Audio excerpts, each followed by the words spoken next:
The next guest that you guys are about to meet is a specialist in protest law. She works full time supporting climate activists like myself who are going through the UK court system and facing imprisonment. In my opinion, she is brilliant. She's highly intelligent, articulate, and what's more, she knows her stuff. So without further ado, I give you Lex. Welcome back, Lex. Great to see you on the show again. Thank you. How have you been? A pleasure. Yeah, pretty good. It's a busy time. It's, every day there's a new heat record being broken and a new shit show happening in our government. I saw that. I saw the heat wave thing. Oh, God. Frankly, I am trying not to just fall into a whole thing of, just climate anxiety and letting that take over, because the fear is there. So I'm really trying to focus on the positive action and, the love for life and keep that strong and not let the doom get to me too much. Yeah. Yeah, it's a hard one to balance that, really, isn't it? Yeah. How you been doing? Well, I've had quite a lot going on in my life recently, which I've told you about, which I'm probably not going to divulge too much on here. Just relationship problems and whatever. You get the idea. But my original plan, right? So I had a plan A and a plan B, and my plan A was to change the world, and my plan B was to survive the death of the world. Do you have a survival plan in the back of your mind, thinking if shit hits the fan, what are you? Have you got something prepared? Is that? Oh yes, yeah, I do, and it's actually I've spent more time kind of going through it now, kind of sort of subconsciously. Sorry, my dog is. I've got people staying over, and when they keep coming in, the dog goes. Kind of don't need a doorbell. But yeah, I definitely do have contingency plan when and if the shit hits the fan. So I know, if it would hit, and I love that most people, if you chat about this with people, they're like, oh, imagine the zombie apocalypse, and you're like, I don't think it's going to be that, mate. I don't think it's going to be that, but in those kind of cases, I know exactly where I would go. I know exactly what I would take with me. And it's I'd be in the woods. Very so would quickly. I. You'd have to. You're going to know. I was thinking about this when I was in prison. I got a book on survival skills and just started reading a book of survival skills, like how to start a fire, how to build a shelter, how to find food, how to find water, how to build a pair of snowshoes, and out of sticks and stuff . It's beautiful that humans used to be able to survive out there, but equally I keep thinking about I can trek water. I know how to what would be the safest kind of water to drink and how to sanitize it and so on. But equally, if our waters get polluted to the point where there is none of that left, you can't just collect rainwater because that's going to be acid water. That there's not, if we get to the point where everything's completely destroyed, that there's not much survival that you can do off the land, which is completely dead. So my plan is my plan B is to get myself a sailing boat, one that's kitted out to be had everything I need, have years with supply of dried food in it, access to the world global oceans, and if world does start to break down, maybe a couple of semi-automatic rifles as well. But fuck non-violence at that point. You got to worry about pirates and stuff. But do you not think about where do you think in the world will be the most habitable? Say by 2100. Before you answer that question, I think it's going to be northern Siberia around the Arctic Circle. Yeah, I've been thinking that it would be somewhere in, I would probably go Lapland, because I know those lands the best. I've trekked Lapland, several times, so I know what's there. Equally, what will grow at that point. The tundra will not be the tundra anymore. The Arctic tundra will be a very different landscape to what it is now. And also wildfires will be very prevalent as well. So we'll see, that's kind of where I would go. I'd probably, seek some shelter in the Lapland mountains, right by the North Sea.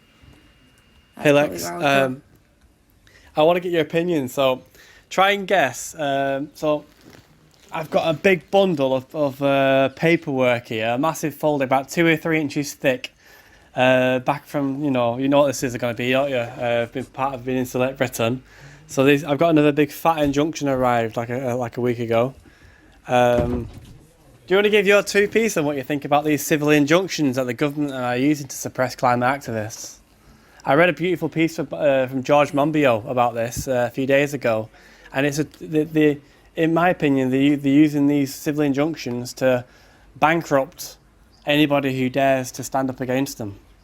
That's frankly what they're doing, and it's an interesting thing to just think about how our legal system allows this to happen, because if you look at where injunctions are, what kind of role and in which area of the justice system they sit in, they're in the civil law side. Civil law does not have a jury. A jury will never hear injunction cases.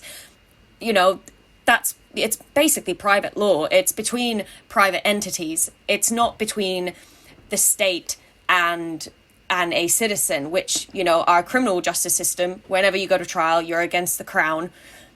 And, it's the Crown Prosecution Service. But this is the state allowing private companies, or then even government agencies such as National Highways. Like National Highways, they are a highways agency of England. And the fact that they're allowed to take out a specific, set of laws that if you break them, you'll be, frankly, it's not even the unlimited fines, which is like some of the first words on the injunction. It's the court costs, which in civil cases can be in the hundreds of thousands. And, we've seen that where National Highways, who also use DLA Piper, which is one of the most expensive law firms, a rich man's law firm, really. And ironically, also the law firm that represented the UK government at COP26, which is also a bit of a contradiction that then they go after climate activists. But, we know that our government is full of contradictions, so we don't even need to focus on that too much. But yeah, the fact that is allowed, where people will be facing these extortionate costs, people have gone to prison for injunction breaks. And yes, frankly, an injunction is a court order, but why do the courts allow these injunctions to be taken out? Why are they saying that protesting outside or even on private land, whether it is on public roads, which, by the way, belong to us all, and one legitimate use of the road network is protesting, and, whether it is trespassing on oil depots or dairy facilities. These are all places that need to be protested against, and if we can't protest outside of them, we can't protest and go and disrupt what needs to be unlawful activity, even though it's not yet. If that right is completely taken away, and then we're left with thousands and hundreds of thousands of pounds of legal costs to be paid, no one wants to protest. And if no one wants to or can protest and have the means to do so without the fear of being indebted for the rest of your life, and also civil debt will go down when you die. It won't disappear when you're dead, which a criminal debt, from if you end up not paying your criminal fines before you die, those won't be inherited to your children. But when you die, they can take that from the fact that you had a house. They can put a charge on that house, and they can just take, the 200 grand that you own from the lovely house that you've had in your family for, 45 years. That's not an issue for them. And what that basically has, it's a chilling effect, which is talked about in lots of human rights organizations, and how that is really affecting the right to protest. It's chilling us out of it. Just the fear of it will make many people not want to take action, even though in their hearts they would know that they would need to, and they would want to, and they would want to use their voice and use their bodies and what they have as their democratic right. So yeah, it's absolutely horrendous that that's allowed to be used, as well as the whole idea that, even when we ask what are the most important things in the judicial system, a lot of people would agree that it is the right to a jury trial, right to a trial by your peers. That's not a thing. That's not a thing in injunction cases. You'll never be in front of a jury. You'll always be in front of, frankly, justices who've never had to scrub the floor or work in a cafe or live paycheck to paycheck, because they're from, elitist backgrounds. The Justice, Dame Victoria Sharp, who saw the first lot of Insulet Britain injunction breakers and sent all 9 of them to prison, her twin brother is like high up in the BBC, and yeah, it's a family with money from the coal industry, and that's how they got their wealth. So the fact that she could even sit and preside over that those hearings is already such a contradiction. Like, you should not have someone who's so biased, because why would someone with money from the fossil fuel industry in their family not want to punish activists who are trying to bring that industry down, and create an actual sustainable future? So it's outrageous. I just love hearing you on, hearing you speak and having you on. You're just full of knowledge. Last time we spoke, you was telling me that since getting into this kind of like law, like you'll be basically defending climate activists, you've had to learn so much, like so fast. Like, you talk us through that process. Like, what have you been learning to do with the law in the UK? Yeah, so I think basically when I started studying law, and I've done law all the way to my master's, and I was really focusing on environmental law, and I was very into international law, and basically I had this naive idea that with this international community of reclaimed scientists and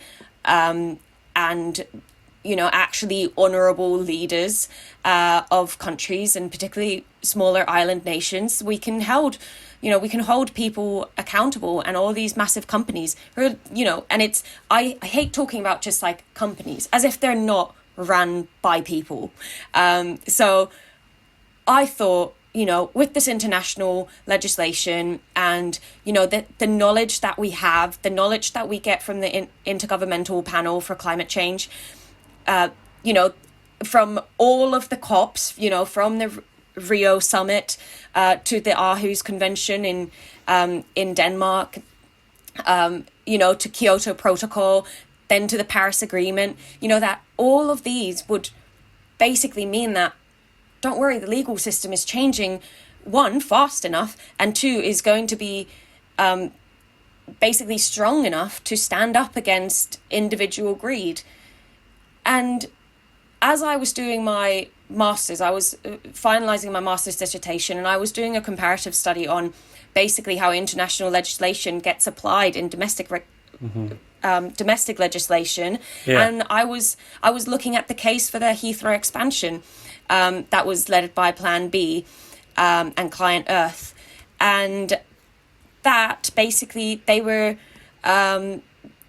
arguing very reasonably that the fact that we have the Paris Agreement and the fact that we have the Climate Change Act, which have both been basically brought into our domestic legislation, it means, well, the Supreme Court decided that it doesn't mean anything that we have signed and ratified the Paris Agreement, because it's just legislation on the international level, that we actually need to look at our domestic legislation, specifically the Planning Act, and make our decisions based on that. And according to the Planning Act, expanding the Heathrow Airport is completely lawful, and completely basically doesn't go against any other legislation, which it clearly does. We can't be expanding airports while we're saying we're going to be net zero. Like, it's just not compatible in any way. And after I finished off with that, and I decided that, well, frankly, I don't think that the international legal system is, up to the job that I was hoping that it would, ace. I got involved with Direct Action, and the grassroots,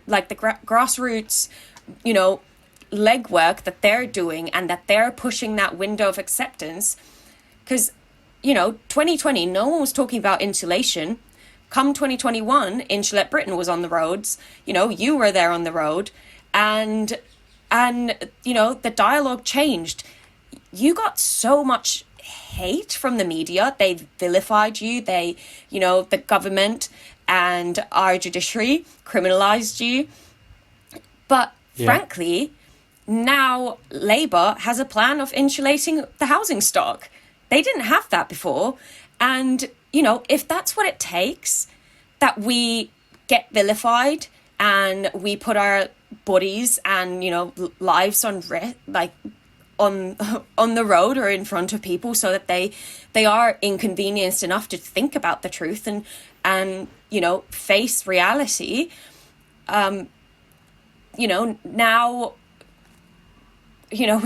we're in a very aggressive period with our government, where we see that vilification of activists, it starts from our ministers. That's where that language comes from. And it's the same, when it comes to, for example, refugees and asylum seekers, this whole language of invasion and it used to just be they're coming for our jobs, but now it's the invasion and this culture war against them. But that all started from the ministers. That's how they've been talking about it. And then it, trickles down, kind of like they said economics would, trickle down economics, which is bullshit. Well, that's the biggest job going. Yeah, exactly. But that language trickles down. And I've heard people on the street say that. So basically now, I think I completely went on a tangent there. Didn't actually talk about, the law and how quickly I've had to change and learn new things. But basically what that means is that there's this awful aggression for the messenger, for the activist. And now we've seen several new bills, been enacted into, parliamentary legislation, which is, first we had the Police Crime Sentencing and Courts Act last year, which obviously created a lot of harsher offences. That was the one that brought public nuisance from, the very archaic common law offence into this new statutory offence. And, you've witnessed that in court, how that feels when you're being talked about as a nuisance, and the scale that they use for it. And, right now we've got Judge Mooney who literally asked the jury, if you think that the activist caused any discomfort, they need to be found guilty. If that's an offence to be causing discomfort to someone while you're protesting, like, that's a pretty low bar. Isn't it? It's a really low bar. Yeah, and basically moving from there to, you know, now we have the Public Order Act, and, you know, frankly, there's police surveillance. You know, I've had my Zoom account taken, and the Met Police are, you know, going through my Zoom account and whatnot. It's, you know, there's a group of us who've now been referred to the Attorney General. What? Which, say that again? Yeah, there's a group of us from the Save Our Juries campaign where we were protesting outside Silas Reed's court in a London Crown Court for the fact that he's frankly just gagging activist. So this was as a response to him saying that, you know, if you mention, he gave a list of 57 things that you weren't allowed to talk about, which included fuel poverty and the climate crisis, your motivations, anything to do with the environment, really, and the climate and social justice, anything about your moral convictions or anything like that. And if you mention any of those, he will send you right to prison. So basically, that's removing the whole context of the offence, the alleged offence that the activists have, you know, according to them, they've committed public nuisance. But if you don't give any of the context of where Can I that ask you a public question? nuisance... Yes. What would happen if you went to court, represented yourself, and did not say a single word? If you didn't say a single word? Yeah. Well, the jury would never hear anything that's all that truthful. They would only hear the prosecution's side, so they would be bound to find you guilty. They would probably, I would expect that the jury would see that as a very cocky move, because they don't really, you know, there's lots of studies around jury psychology, which, you know, particularly defense lawyers have to be very aware of. And there's, you know, one, for example, like the moment the jury thinks that you're hiding anything, they'll find you guilty. Like, they'll kind of just zone out. Because there's that kind of group psychology as well, which, you know, frankly, yes, there are faults in the jury practice. And obviously there are things which aren't right. But if we really want to protect the juries and their integrity and how they should work, we need to be able to present the truth from the defense side. We can't just allow the prosecution to say everything and anything and get like Twitter data and maps data and just put that out there, ask for the public opinion. And then when it comes to the defense isn't allowed to talk about their own morals and why they did what they did. That's completely outrageous, and that's what leaves the juries, That's you know, what happened basically. to us. Yeah, exactly. That's, you know, you're not allowed to say why you were there, what you actually wanted to happen, what was so meaningful to you about it. But then if you look at, for example, the group Shell 7, who painted the Shell headquarters, and they were allowed to talk about their, you know, how they felt and why they did the thing that they did, which was, you know, frankly, show that Shell is, you know, profiting from genocide and ecocide. And the jury found them not guilty because they heard that, yeah, actually, there's very valid reasons why you would give the Shell headquarters a new little paint job. And and you know, this is, you know, criminal damage has for hundreds of years been a form of protest. If you don't agree with criminal damage as a form of protest, that's you know, completely fine. But for you to completely say that it should not be allowed, you need to look at the history of humanity. You need to look at how we are here as a society right now, and frankly how many times criminal damage has been used as a way of helping the underdog gain their rights. It was that way in the apartheid, it was that way for the suffragettes, it was that way in the civil rights movement, and that's kind of the thing. Criminal damage can be totally non-violent. Little bit of paint on a wall is an attack on someone's bodily autonomy. It's not like you're, frankly, even if you are destroying something, what are you destroying? Why are you destroying it? I think there's I think our ministers particularly want to label the Colston Four who toppled down the Colston statue in Bristol. They want to label that as like awful, vandalism.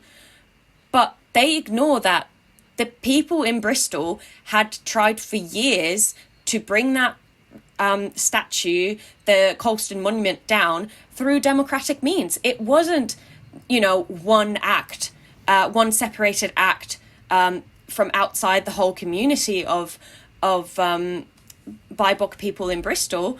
And frankly, the fact that we are not all toppling down slave owner statues is beyond me. But that's kind of, I can't remember what I was talking about, frankly. I get too excited about this stuff. Passionate, I would say. Not excited, but yeah, passionate. You are very passionate, but you're very, articulate and to the point as well. You talk about interesting things.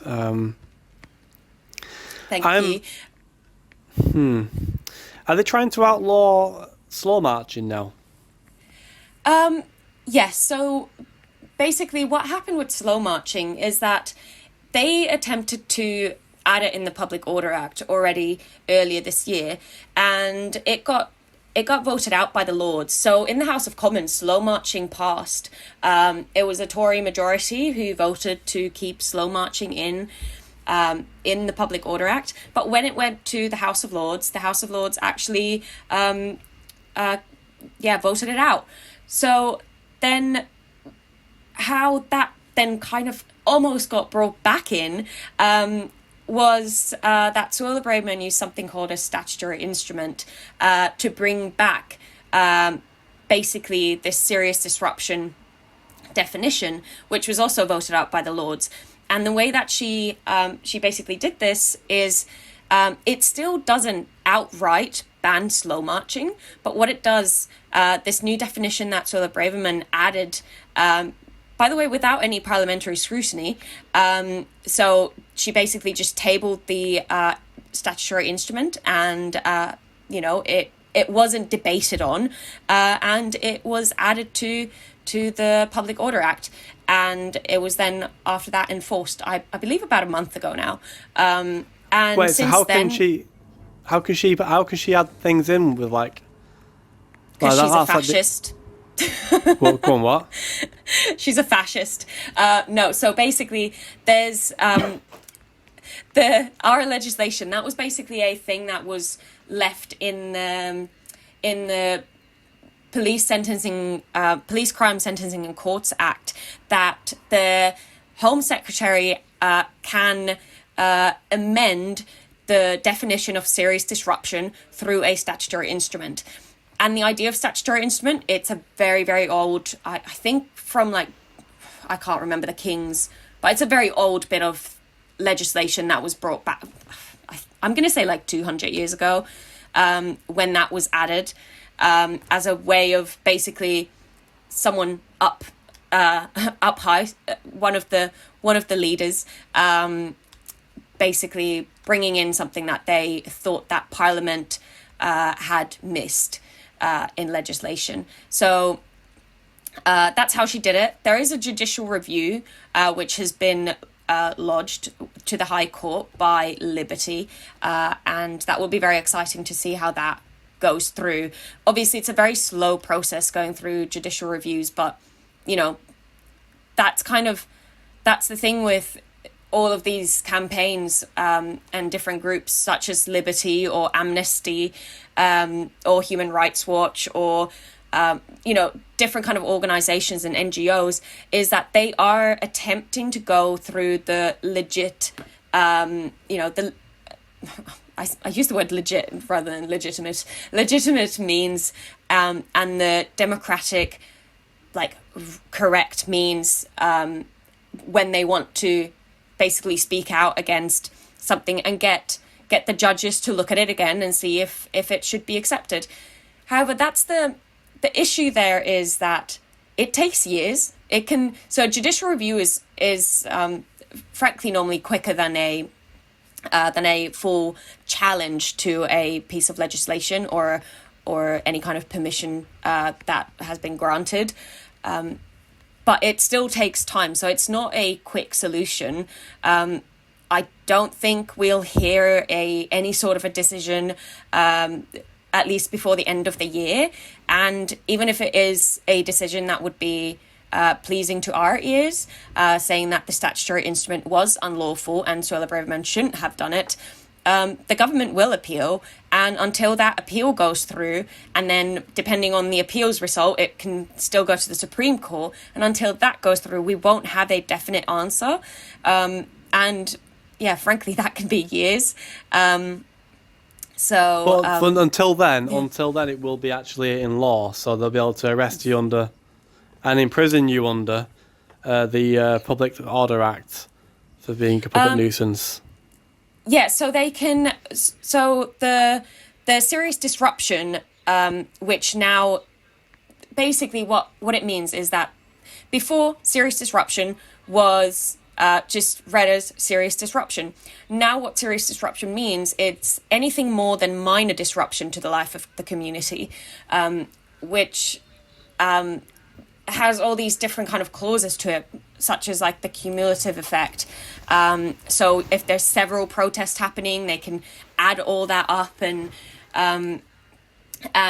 blocking of infrastructure, which includes any kind of transport link. So is that a bus route? Yes or no? Like in London, if it's not a bus route, I don't think it exists. Like it's, there are not many streets where there are no buses in London. So if the whole threshold for what's considered disruption is now so low that frankly, after a Section 12 or a Section 14 has been put in place by the police, who doesn't even need to be a higher police, just needs to be the most senior police officer at the scene. And when they do that, they can basically arrest anyone who then does not follow those orders. The maximum sentence for it is a fine, so you can't be imprisoned for just the breach of Section 12. The maximum sentence is a £2,500 fine, which also that went up. It used to be £1,000, but they thought that wasn't bad enough, because we're not in a living cost crisis or anything, cost of living crisis. So yeah, that's what they're doing, basically. Well, I mean, I want to ask you a bit about my legal situation, right? So I've had an ankle tag on for getting on 7 months now. I'm not allowed to leave Greater Manchester or Lancashire. I'm not allowed to take part in any form of protesting. Like, I've got a court case starting next Monday in Hove for closing down the Port of Dover. I'm kind of and I've got my other court case, which is I think it's in July 2024, so 12 months from now. After this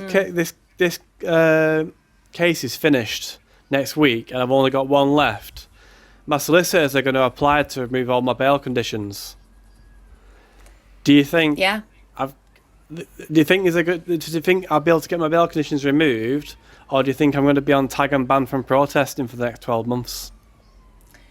I think there's a good chance that you could get the bail conditions removed. However, I don't. It will come down, frankly, just the judge.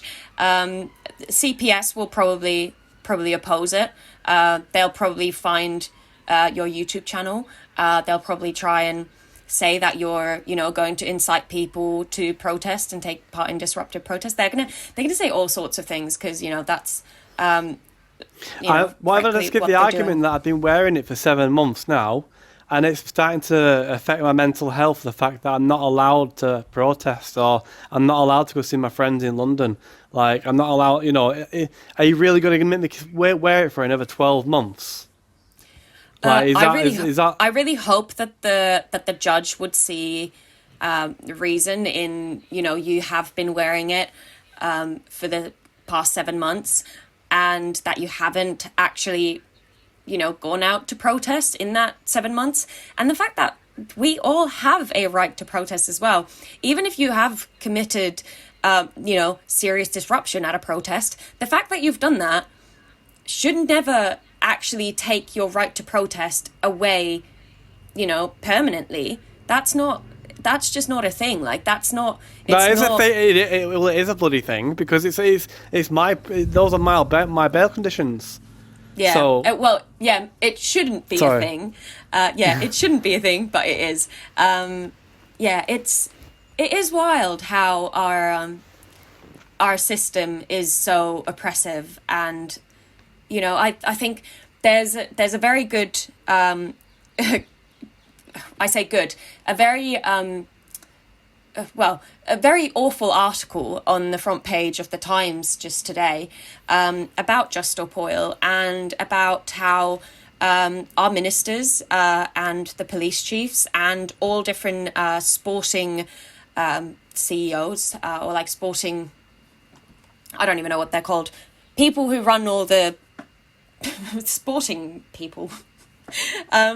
So they've basically met at Number 10, or one of those other fancy places, and talked about how what we should do about protesters and people who disrupt events. And basically it's apparently been said that if they give us longer custodial sentences in high security prisons, that will deter us and we won't do it again. And they tried to refer to Marx's and Morgan's case as a clear sign that when they were sentenced and they were given 3 years and then 2 years and 7 months respectively, that was actually a huge deterrent, and that is why Just Stop Oil is slow marching now and disrupting sporting events, which is completely inaccurate. The slow marching was going to happen before that sentencing started. The idea was that slow marching is very accessible, that more people can join, because so many people actually support what Just Stop Oil is demanding. So, they're trying to make this whole, create this narrative that they can show that couple harsh sentences is slowing us down and is changing our tactics. So now what they're arguing is that those people who went and threw a little bit of confetti or jigsaw puzzle pieces on Wimbledon tennis courts, that they should get prison sentences. Wow. That's it's just. I say, I know those are my friends. Like, I know those people.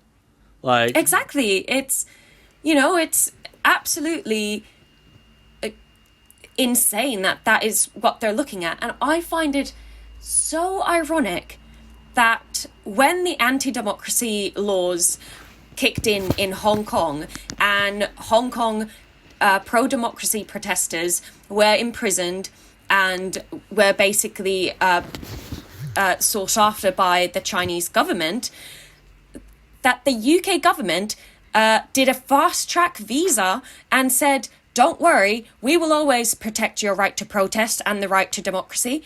And they got 500,000 people from Hong Kong to come to the UK. And now here we are talking about imprisoning just hundreds of protesters who are literally asking for the government to do what the scientists and all big international bodies are asking for our governments to do. And that is now an imprisonable imprisonable offence. Also, like throwing confetti, I'm pretty sure that, you know, for example, at a rugby game or, you know, a football game, when they go on the fields and celebrate, there's a lot more stuff than just confetti that goes on the ground. So I frankly just don't, you know, I can't, you know, they're looking at the wrong thing here. Why are they looking at punishing protesters? Because the easy thing that they could do is, oh yeah, by the way, we could just follow the science and not start licensing new oil and gas, or similarly for, you know, animal rising. Yes, let's stop animal cruelty and let's stop the greyhound races and the horsing industry when we have the statistics. And, you know, even those industries, they don't actually deny any of the statistics that exist about them and the animal cruelty that happens. So it's these, like, you know, it's a very low-hanging fruit for the government to take and actually say, yeah, we're not going to do that. But the issue always comes down to money and their own greed. It's the elite who benefit from these oil and gas licenses being given. It's not going to be the everyday person. No energy bill is going to come down. Frankly, if the energy bills would come down, it doesn't fucking matter, because the whole of the world is on fire because we've passed 3 degrees of warming. So it's, you know, all of their arguments are just so weak. And, you know, it's, if you just keep imprisoning someone who's trying to tell you to turn your car around because you're driving off a cliff, well, frankly, you're going to drive off that cliff and you're going to die, and everyone else is going to die too.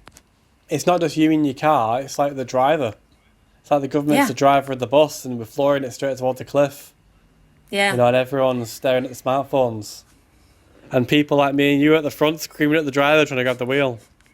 Yeah. Getting arrested and thrown in prison for it. Yeah, it's just, it is awful to see. I hate to see how many of my friends have already ended up in prison. I hate to think of how many will still go. You know, I've been talking to a lot of my friends about the amazing efforts that the police are going through to investigating people behind these campaigns, and what kind of nasty methods they're using, like from house raids to several very intimidating interviews, and you know, it's frankly, it's just disgusting that our police are using money to go after campaigners and people who actually care about life, and they're not doing that for the real criminals. Yeah. Oh. How do we change that? Like, I know that's not an easy question, but how do we honestly change that around where we make people and nature the number one priority over profit and greed? Yeah, it's I mean, if you had the answer to that question, right, we wouldn't be in this problem. Yeah, I don't think we would be here if we knew how to change that. I personally see it largely as planting seeds. I always want to think of myself of, you know, I'll come across all these people, whether it's in the judicial system, whether it's in a courtroom, whether it's a CPS who I talk to, whether it's a police officer who's arresting me or raiding my house. You know, all of these people, I try and question them and then plant a seed and be hopeful that seed will be nourished, even in that very violent place where they are currently themselves. You know, I think I had some pretty good ones, and I do want to always, you know, not always, but every now and then I do try and kind of approach it more in a tongue-in-cheek kind of way, just for my own benefit and my own mental health, really.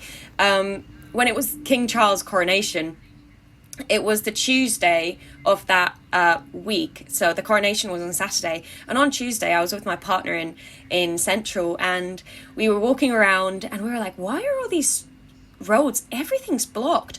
And it was wild. There were hundreds and hundreds of police officers. And I went up to a couple of them being like, oh, is it, you know, what's blocking these roads? Is it Just Stop Oil?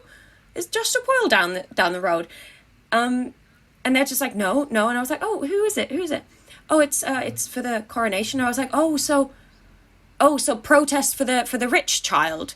Oh yeah, that old boy. Yeah, that's a good thing to protest about, isn't it? They're like, no, it's not a protest. Oh, so what is it then? So it's not, you know. And I kind of just started having this like chat with these police officers, and you know, soon after, the streets were just filled with the military, and it was actually dystopian to see it. And like, I've seen Russian military parades, you know, that's where I'm, you know, I'm not from Russia, but I'm from the Russian border. I've seen that on, you know, very close to where I grew up. I've, you know, from on the TV, you've seen things of like the North Korean military parade. It was so dystopian seeing that for, you know, the king here. And frankly, I put on a really thick Russian accent, and I did a couple Mother Russia comments very loudly. A couple of the soldiers did crack up, and I think they saw the irony in it. Then I went to one of the officers who stood very close to the edge, and I was like, oh, do you want to know what's the difference between King George and Putin? And he was like, no. And I was like, oh, Putin was actually voted in. So I did these kind of things, and it was, you know, it gave me a little bit of a laugh, and my partner. And there was actually one police officer who I said, you know, there was this whole parade practicing, you know, for Saturday, and I said to this one police officer, just like, oh yeah, what cost of living crisis? And he was like, yeah, I know. And then he you know, blatantly just agreed that was bullshit. And, you know, it was like the whole military, and it was like Commonwealth military. It wasn't just England and Wales. And also the Scots were wearing kilts. And I just felt like that's betrayal to your, like, actually your heritage. Because the Highlanders, the tartan was actually outlawed by the British Empire and by the Redcoats. They slaughtered your family, you know, yes, generations ago. But how are you now standing with your oppressor and just making it fine? Just like, yeah, put a kilt on. No, the royal family, they're not our friends. Frankly, they're using so much money on them. And, you know, the rest of us struggle to heat our homes and eat. So yeah, that's what I feel about kind of, I just try and come across these people, plant a couple seeds, you know, maybe make them laugh. I did say to one time my arresting officer, when I questioned them if they felt comfortable arresting protesters, and I'd basically heard my arresting officer have a chat with someone nearby, and they said, oh, this makes me feel uncomfortable. And later on, I asked my arresting officer if he felt comfortable arresting protesters. You know, it was a very peaceful protest, and I was arrested. And he said to me, well, frankly, I am just following the orders of my superior. And I did not think about what I was going to say, and it came out way too quick for myself to stop it. And I just said, oh, I thought we'd learned from the Nuremberg trials that that's not a good enough excuse. and he looked at me like he wanted to murder me. And I was just like, yeah, there we go. It's fine. That's a cracker. That is an absolute belter. I don't remember that one, actually. That is really good. Yeah, I think I've actually, under pressure, I come up with some good one-liners, and you know, it's a good skill. It's a good skill to have when you end up coming into contact with these people. Oh, yeah, it really is. I can't even remember what the first thing I asked you now was. I've just been listening to you for a while. Yeah, I can't remember. I go on so many tangents, and I do apologise. I've got a question for you, right? So right now this podcast is only quite small, But I want you to imagine if they got bigger, so it's starting to like be seen by more people, activists all over the world. Do you think this podcast could land me in prison, like for like encouraging people to take action and then some? Do you know what I mean? Well, right now, probably not. I don't know exactly. I've only listened to a couple other episodes. I like the one with your dad. That's a good one. That's on private. That's on my private YouTube. That. Is it not on your podcast thing anymore? No, it's on my. In fact, I don't even know actually. I have to check. Yeah, well, it was a while back when I watched it. And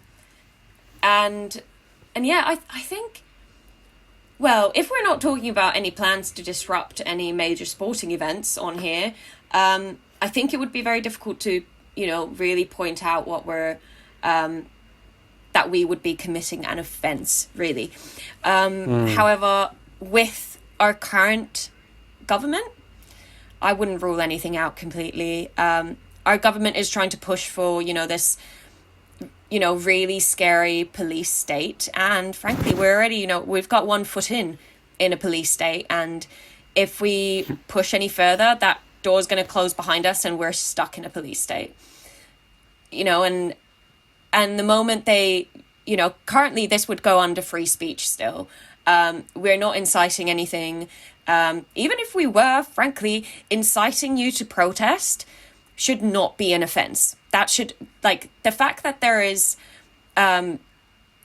clauses in our current legislation that says that if you incite someone to breach an injunction order, or if you incite or assist anyone to breach a Section 12 or a Section 14 under the Public Order Act, that you can be imprisoned and fined. That's nuts. Protesting should not be an offence. And I have a really interesting book, which I go back to it because I don't kind of want to read it all in one go because it's quite depressing. But it's about when protesting becomes a crime.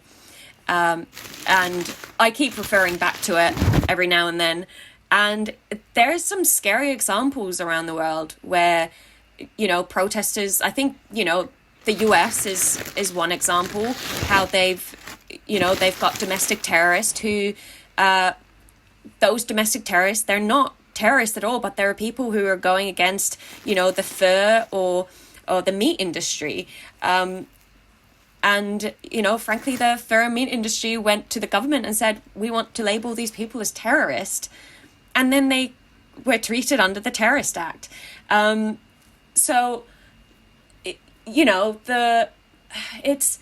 It's wild that we are at this point where, even a podcast could land you in prison. I truly hope that it won't. Because, well, we'd both be in deep trouble. And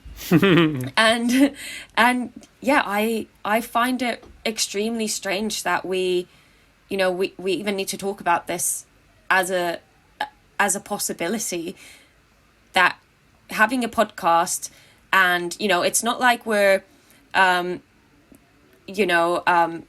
defamating on someone's, image, or, it's not libel, it's not fraud that we're committing, it's not assault, but it's just freedom of speech and protesting for the right to live and for the right to a livable future. It's wild. It's wild that that's an offence. What I'd like to do, if I get this tag off next month, I want to move to London. Yeah? Even maybe just temporarily, like living at friends' places and stuff. But I want to do slow marches and live in the safe houses and podcast with people in the evening. Like get footage of the slow marches and then podcast with people in that slow march, like that evening. Yeah. There's so much cool shit I could do if I come down to London. Yeah. Well, I think London London's great for, certain things. But equally, I think there's a price to pay if you want to be in London. One, frankly, just the levels of pollution. Oh yeah. Yeah. I think I read earlier today that the Victoria line, which is the most polluted of the tube lines, that it goes... I think there's one station where the air quality is... Was it 36 or 26 times higher than the EU safe limit? Oof, from the train fumes. Yeah, it's... I don't even... Frankly, I don't know enough about how the air pollution down on the underground, how that actually works and what affects it. But yeah, I guess there's, how the trains operate, what kind of... Also, I suppose there's something... because pollution is heavy, so it often, lands lands down as well. So it probably comes from the cars above the underground. Again, not a scientist, so I'm not going to say that that's necessarily true. I would like to actually learn a bit more about air pollution and the particles. I've been reading some of it, just trying to kind of understand, particularly with there being incinerators in London and in the UK, and them being such, a used method of getting rid of rubbish. And yeah, it's... I went to a protest about the Edmonton incinerator, and it's disgusting how it's placed in a largely black community. They know the dangers of inhaling those fumes, and yeah, it's just a racist policy, and very anti-climate. Yeah. So that's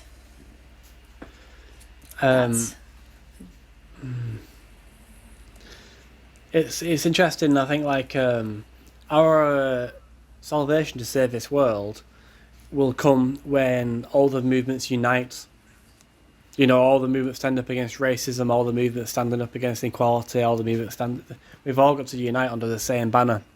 It's the only chance we've got to exactly, to win this battle. And people need to look and believe that it is actually possible, that we can actually change the world. We can actually overthrow or bring down governments and corporations and replace it with systems that are much fairer and prioritize people and planet. And I think seeing people in civil resistance, it gives people hope. And I've spoken to quite a few people now doing this podcast, and when people see other people standing up, when some people see other people standing up and taking civil resistance, it gives them hope, like we can still change things. And these heat waves might be getting everyone down quite a bit, right? Because we think, the tipping points are probably past, and that probably is getting to the point of being true at this point. But I want to remind everybody listening to this so far that we can still save billions of lives. Like, if people need to be moved, if certain places on the planet are going to be uninhabitable in 10, 15 years' time, let's not wait 10, 15 years' time to start moving people. Let's start moving people now. Let's start, flood-proofing our towns and fireproofing our towns, and producing as much power as we can, independently, and growing our food indoors in big warehouses protected from droughts and heat waves. And start an industrial revolution on resilience. yeah. Even if we just burnt shit tons of fossil fuels whilst doing it, you'd still save, but you'd completely trash the biosphere. All the plants and animals and things would probably get pretty fucked. But you could probably save I reckon a good few billion lives if we really put effort and time into growing our Or we could stop the burning of the fossil fuels and save more lives that way. I think, we do need to stop burning the fossil fuels. I do agree with that. But I think we're getting to the point now where the permafrost is melting, the Arctic ice is retreating, the Amazon. I think now the Earth systems are going to dwarf the emissions we make from. I think the emissions from Siberia and from nature and from like land use breaking down, ecosystems collapsing, that's going to create more emissions than the entire human race has ever been able to. Like, we could still, the hopeful part is we could still save billions of lives. Like, I'm sure you could think of lots of things you could put in place to feed people. Basically, they need houses, they need clean water, and they need food, like a minimum, and safety, and human rights, maybe education. There's quite a bit that we need to take on and do, and frankly the future is going to look very different. I just really hope that we can do it in time and in the most humane way possible. I know that there's going to be a lot of disagreement on what kind of values to follow through that. There's, frankly, I don't think my values match with all of the, well, it's impossible that my values would match with everyone in the activist community or in all these campaigns. So I don't doubt that it wouldn't be difficult. But yeah, I'm hopeful that we can find at least some sort of a solution. I don't want to get too dark, but I'm thinking of like a future, like 20 years from now, where we're all locked up inside government-built prisons, and anyone who protests is like boom straight away, and like the heat waves are like 50 degrees outside, and people are being rationed, and we just live in slop in prison. Like, I hope it doesn't come to that. I'm gonna try and evade prison. I'm going to try and evade. I'm not afraid from going back to prison, but I'm going to try and avoid going for like doing long stints. I'm going to try and like just hover around that line and talk to all the most interesting people and get footage of actions and stuff. Like, oh, by the way, Scotland, different legal system. I don't think does the put the Yeah, it is a different legal system. However, if you commit an offence in Scotland and you've got a suspended sentence in England, it can still activate that suspended sentence in England. Okay, well, I've only got a 6-week suspended sentence anyway. That's not very much. Well, that's not enough of a deterrent. Well, let's not say anything too loud. I've been talking to the Australians, and they've got a saying that says "new state, clean slate." I like that. So it could be. See, I have the benefit of being a European citizen, or European Union citizen, so I can kind of go, across the EU and do bits. But obviously, I don't want to close off too many places where I might live at some point or want to travel to. So I'll, we'll see what happens. What happens if you're a European citizen then and you get arrested in Spain? Is it the same rule, like you go to a new country and you get like a new legal system? Yeah. Oh, that sounds so good. How do I can I get any EU citizenship? We used to have one, but fucking yeah, Brexit. you used to yeah. Let's reverse that Brexit. Yeah, I'm happy I've still got that. So at least there's something great about my citizenship. Oh my goodness.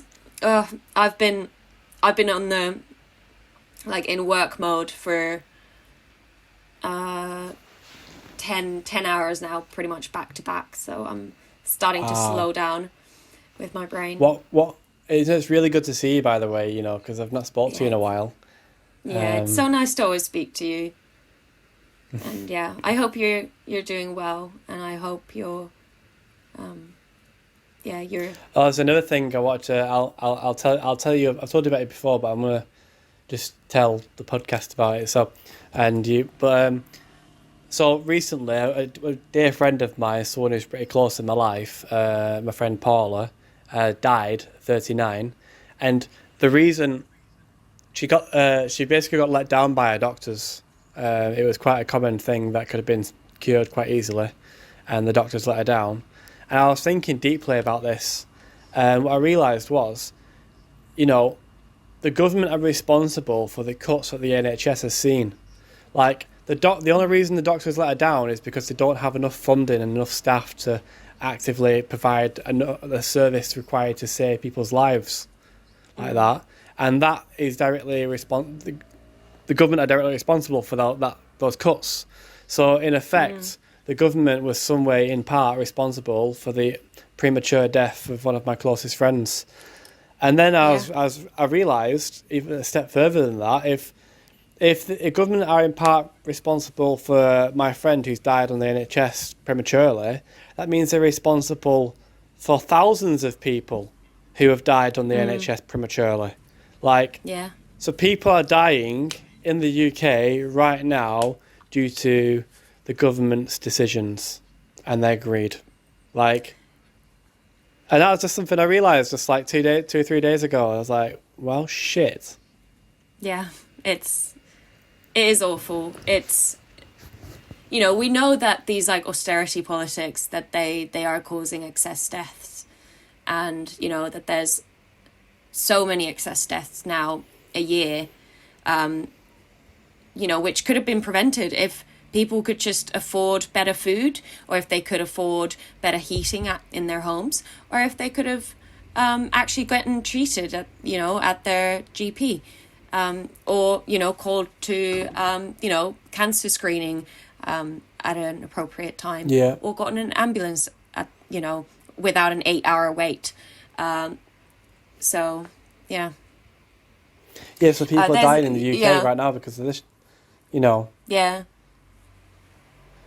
How did our country become so corrupt? Like, was there a time when it wasn't this corrupt?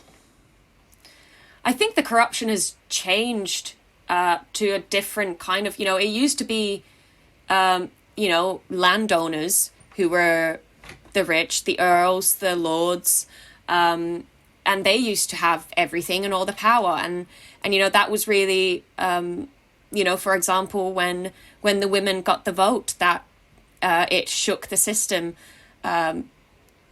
when women could actually go and be elected members of parliament as well. But now, the money that comes into politics is corporate money.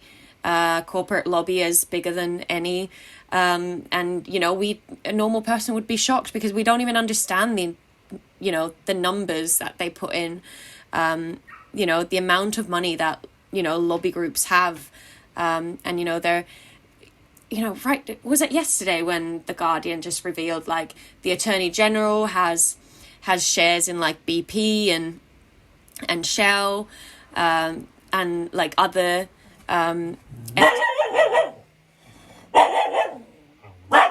apologies, my dog has just decided to tell me that there is a bigger dog outside my window, so it's, you know, but yeah, I think that it's a major rabbit hole, and I feel like we can't go down that right now. We'll do that next episode. Why did England become corrupt? It's a good question. It's like an essay question for GCSEs. Hey, that'd be a pretty funny like GCSE essay question for the country, wouldn't it? Like, how did the British government become corrupt? Yeah, exactly. But yeah, I'm worried about the future. You know, like not just even climate and politically. Like, things could like go so badly so quickly. Like, can you imagine like being in Germany in like 1930? Like, if someone turned around to you and said, "Oh, by the way, like 10 15 years from now, your country's going to be flattened, like, and millions of people are going to be murdered." Like, you'd just be like, "What?" Well, they wouldn't. Shut up. You know what I mean? Like, they could have never seen that coming. Like, it's like being in. Imagine being in, like, say, I don't know, France in 1970. No, well, just before World War One. You know, at any moment, all hell could break loose. I don't want to be like a pessimist and, you know, and stuff, but yeah, when you read about history and when you read about the kinds of things that human beings have done to each other throughout history, it sends a little shudder up my spine. Yeah. Yeah, it's not like we can always trust on kindness of humanity to prevail. But How are you feeling, by the way? Hopefully it does this. How are you feeling, by the way? Do you want to carry on for a bit, or I've got one more work call in 5 minutes, and I think I might need a little break, just so I can, because it's with a journalist from Brazil who I'm talking to. So in 5 minutes, you said. Yeah, well, 7 minutes. All right. Well, tell you what, we'll round up now then to give you a bit of time in between, so you get a chance to breathe.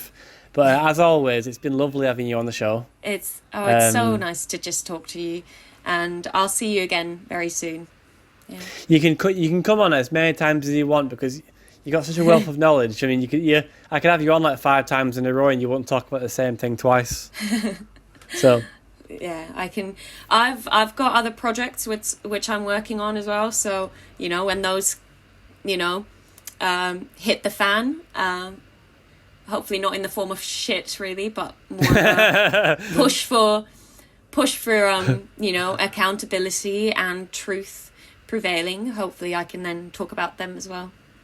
Well, if you get all you need is a spare hour in the evening. Exactly. And a quick video call with me. Anyway, so closing. Then we'll I guess we'll just leave it at that. Is there anything last thing you want to say?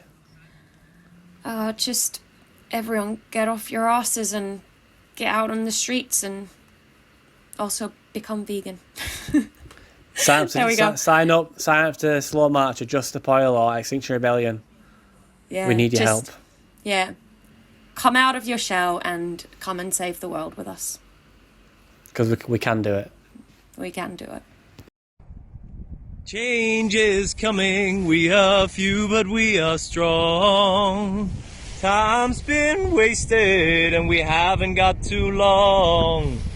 Mother's dying, we can feel it in our bones. So we're rebelling on a system that is wrong.